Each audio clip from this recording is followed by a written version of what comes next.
EPP 5, Quarter 4, Week 6.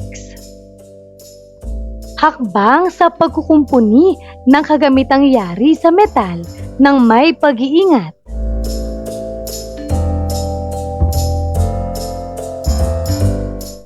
Revise K-12 curriculum with me, Teacher KMT. Magandang araw mga bata! Ngayon ay pag-aaralan natin ang tungkol sa hakbang sa pagkukumpuni ng kagamitang yari sa metal ng may pag-iingat. Kasanayan. Nakapagkukumpuni ng mga kagamitang yari sa metal ng may pag-iingat. Unang araw. Maikling balik-aral. Mga gabay na tanong. Una, ibahagi sa klase ang mga hakbang sa pagkukumpuni ng biyak sa kahoy. Una, ihanda ang mga kasangkapan at materyales na kailangan. Linisin ang bahaging lalagyan ng masilya. Siguraduhing wala itong alikabok. Ilagay ang masilya. Siguraduhing malagyan ang buong biyak ng kahoy. Budburan ng kusot ang bahaging may masilya. Idiin ito sa masilya upang dumikit at mapunan ang buong biyak.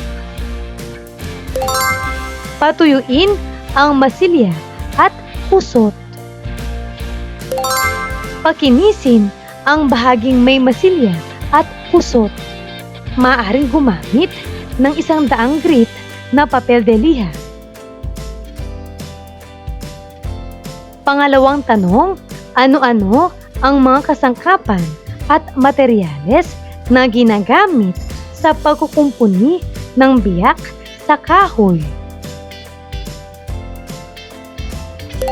Ginagamit ang wood glue o masilya, liha, basahan, pang-ipit o ang clamp, o mabigat na bagay, at pintura kung kinakailangan. Pangatlo, ibahagi sa klase ang mga hakbang sa pagkukumpuni ng natuklap o natanggal na bahagi ng kahoy. Una, linisin ang natuklap o natanggal na bahagi at ang pinagkakabitan nito. Ikalawa, lagyan ng pandikit ang magkabilang bahagi. Ikatlo, ibalik at idiin ang natanggal na bahagi sa tamang pwesto. Ikaapat, ipitin at patuyuin hanggang dumikit ng maayos. Panghuli, pakinisin at pinturahan upang magmukhang bago. Pang-apat, ano-ano ang mga kasangkapan at materyales na ginagamit sa pagkukumpuni ng natuklap o natanggal na bahagi ng kahoy? Ginagamit ang wood glue, pang-ipit o clamp, liha, basahan at pintura o barnis. Paghihikayat na gawain. Gagabayin ka ng iyong guro para sa gawain na ito.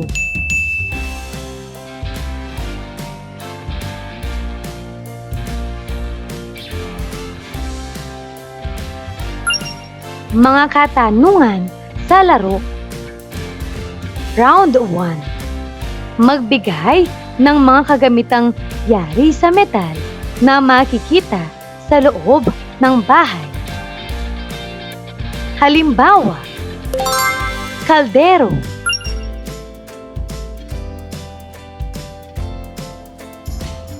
Round 2, ano ang madalas nasira ng mga kagamitang yari sa metal? Halimbawa, kalawang.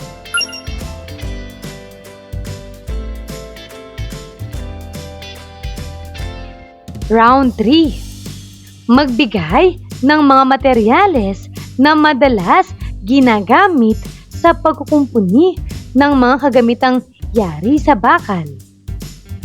Halimbawa, papel de liha.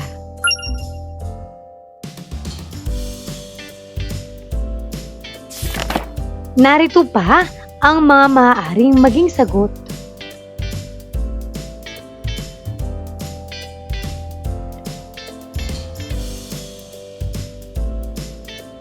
Paglinang sa kahalagahan sa pagkatuto sa aralin. Hindi lahat ng sirang kagamitan ay kailangan ng itapon. Ang mga ito ay maaari pang isalba sa pamamagitan ng pagkukumpuni. Sa inyong nakaraang aralin, kayo ay nakapagkumpuni ng kagamitang yari sa kahoy. At katulad nito, mahalaga rin na inyong matutunan ang mga hakbang sa pagkukumpuni ng kagamitang yari sa metal. Dahil isa ito sa mga praktikal na pamamaraan upang makatipid at maiwasan ang paggastos sa pagbili ng mga bagong kagamitan. Makakatulong rin ito upang mabawasan ang mga basura sa ating kapaligiran. Isa ito sa mga paraan upang mapangalagaan ang ating kapaligiran. Paghawa ng bokabularyo sa nilalaman ng aralin. Una, steel brush. Ito ay isang uri ng brush na gawa sa maninipis na metal. Ito ay ginagamit bilang panlinis ng mga bakal katulad ng kalawang. Ikalawa, bristle brush. Ito ay isang uri ng brush na maaaring gawa sa maninipis na plastik. Ito ay ginagamit bilang panlinis ng mga dumi o alikabok. Ikalawa at ikatlong araw. Pagproseso ng pag-unawa. Ang mga hakbang sa pagkukumpuni ay nakabatay sa uri ng sira ng metal. Ang mga kadalasang sira ng mga produktong yari sa metal ay kalawang, yupi, bale, butas, at iba pa. Ang mga kinakailangang kasangkapan at materyales sa pagkukumpuni ay nakabatay rin sa uri ng sira ng metal. Mahalaga na mapag-aralan muna ang uri ng sira upang mapili ang pinakaangkop na materyales at kasangkapang gagamitin. Para sa ating aralin, pag-aaralan natin ang mga hakbang sa pagkukumpuni ng mga kagamitang yari sa metal. Pinatnubayang pagsasanay. Para sa titik A, hakbang sa pagtatanggal ng kalawang gamit ang rust remover. Una, ihanda ang mga kasangkapan at materyales na kailangan. Mga materyales: rust remover o alternative cleaning agent o ang pinaghalong suka, baking soda at asin. Pamunas: bristle brush, steel brush,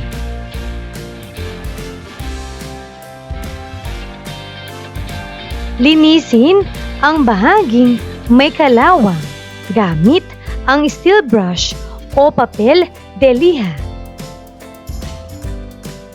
Ihanda ang rust remover o alternative cleaning agent at lalagyan. Piliin ang pinakaangkop at epektibong paraan upang malagyan ng rust remover ang bahaging may kalawang. Ipahid gamit ang bristle brush. Ilagay gamit ang spray. Ibabad ng buo sa isang lalagyan. Ibabad ng 5 minuto. Kuskusin ng steel brush ang bahaging may kalawang. Banlawan ito gamit ang tubig. Maaaring ulitin ang mga isinasagawang hakbang kung hindi pa sapat ang resultang nais makamit. Pagkatapos matanggal ang kalawang sa metal, makatutulong ang paglalagay ng metal primer paint upang hindi agad kalawangin ang metal. Para sa titik B, hakbang sa pagkukumpuni ng butas sa tubo gamit ang epoxy. Una, ihanda ang mga kasangkapan at materyales na kailangan. Mga materyales: epoxy, resin at hardener, papel de liha o basahan, linisin ang bahaging didikitan. Maaaring gumamit ng steel brush, papel de liha o basahan. Paghaluin sa isang lalagyan ang resin at hardener upang makagawa ng epoxy. Basahing mabuti ang panuto sa paghahalo ng resin at hardener. Itapal sa butas ang epoxy gamit ang maliit na spatula. Diinan ito upang masiguro ang pagkakalapat sa butas. Patuyuin ang epoxy ng 8 hanggang 12 oras bago ito muling linisan gamit ang basahan o papel de liha. Ang epoxy ay maaari ding gamitin sa pagdurugtong ng nabaling bahagi ng bakal, kung ito ay maliit lang. Paglalapat at pag-uugnay. Gagabayin ka ng iyong guro para sa gawain na ito.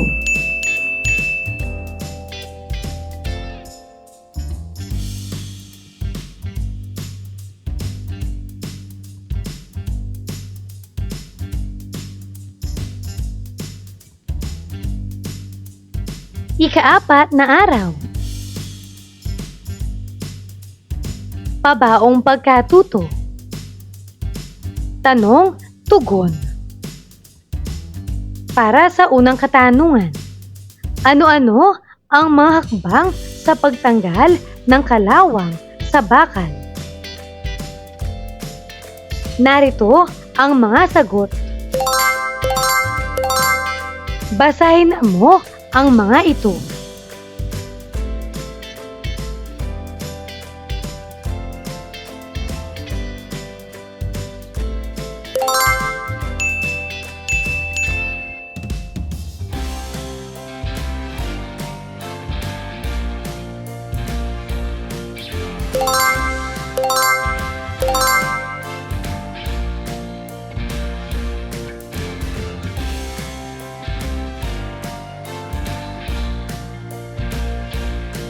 Pangalawang katanungan, ano-ano ang mga hakbang sa pagkukumpuni ng butas sa tubo gamit ang epoxy?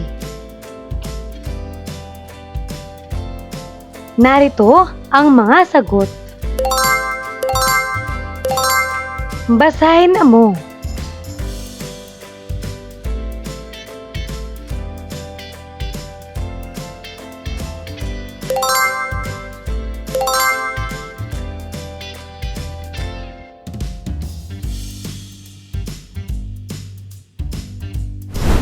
Tandaan na ang mga hakbang sa pagkukumpuni ay nakabatay sa uri ng sira ng bakal.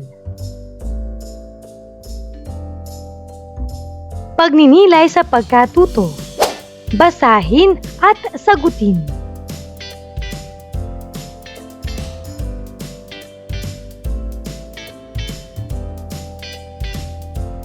Pagsusulit. Panuto. Tukuyin kung tama o mali ang isinasaad ng mga sumusunod na pangungusap. Isulat ang tama kung ito ay tumutukoy sa tamang hakbang sa pagkukumpuni. Isulat naman ang mali kung hindi ito tumutukoy sa tamang hakbang sa pagkukumpuni. Para sa unang bilang, ang epoxy ay angkop na materyales sa pagtatapal ng butas sa tubo.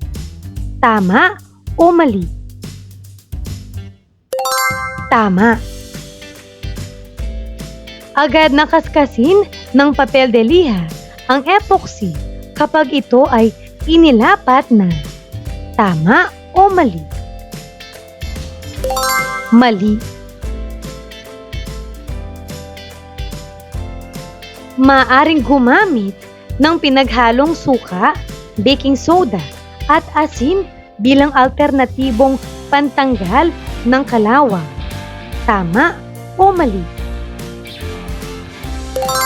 Tama. Linisin ang bahaging may kalawang gamit ang steel brush o papel de liha. Tama o mali? Tama. Kailangang paghaluin sa isang lalagyan ang resin at hardener upang makagawa ng epoxy. Tama o mali? Tama. Itapal sa butas ang epoxy gamit ang maliit na spatula. Tama o mali? Tama. Ang rust remover ay maaaring gamitin sa pagdurugtong ng nabaling bahagi ng bakal kung ito ay maliit lang. Tama o mali? Mali. Makakatulong ang paglalagay ng metal primer paint upang hindi agad kalawangin ang metal. Tama o mali? Tama.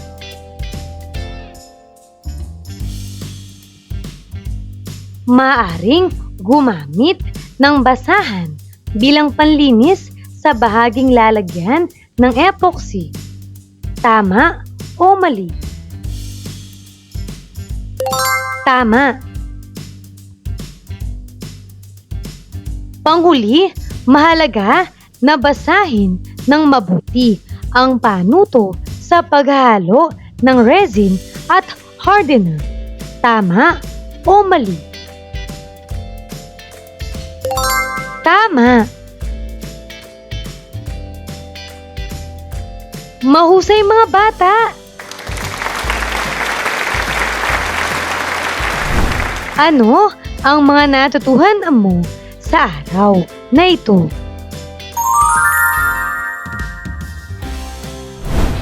Ngayong araw na ito, natutuhan ko ang tungkol sa hakbang sa pagkukumpuni ng kagamitang yari sa metal ng may pag-iingat. Maraming salamat sa pakikinig mga bata. Sana ay may natutuhan kayo. Huwag mong kalimutan, pindutin ang like, share, at subscribe.